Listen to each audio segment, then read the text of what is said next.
When my mother cooked, the kitchen was always the meeting place, the talking place. So whenever she was cooking, we was always around looking. And I was more interested in what she was cooking and how she cooked it before I became a teenager. There you go. And open up your leaves. Make sure. You want me to rip them? You can just break them in half. So I watched, and really during that time, I didn't think I was paying any attention, but when I got to be an adult, I reflected back on those times, and I remembered some of the way she did things and what she cooked.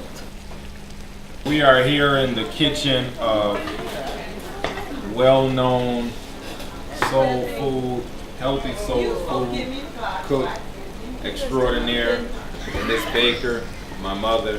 And what started off as just a cooking demonstration has now turned into a dinner party.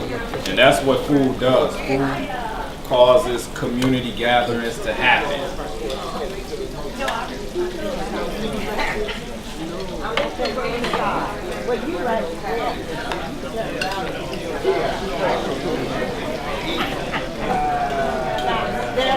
There's brown rice. And this is greens. This is it's called callaloo in Jamaica. It's like a spinach, and it's prepared just like spinach. We as the elders have to teach our culture.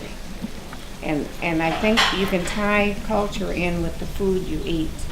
There's a strong tie there. When I was a kid coming up in Springfield, Illinois, we'd go out to the garden and get our food. Mother said go out and pick some tomatoes, get some onions, pick some lettuce.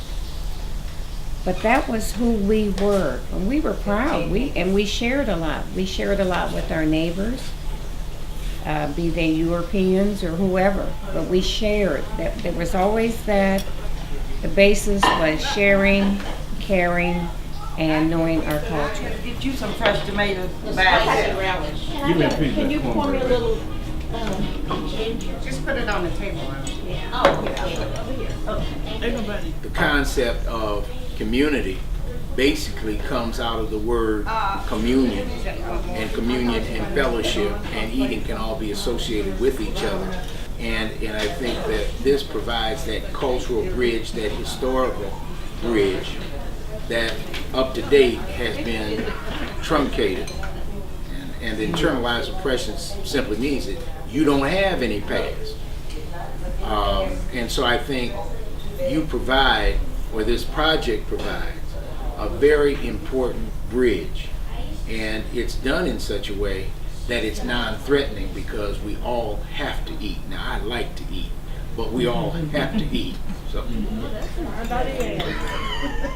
I think that's a real good indication of how tied to culture. The younger generation use the term retro, old school, something that the givers have been saying as if there is a pause in the past or cracks in chronology or some kind of hiatus in history, like there's a breakage. And I think we do need to look at that 244 years of chattel slavery.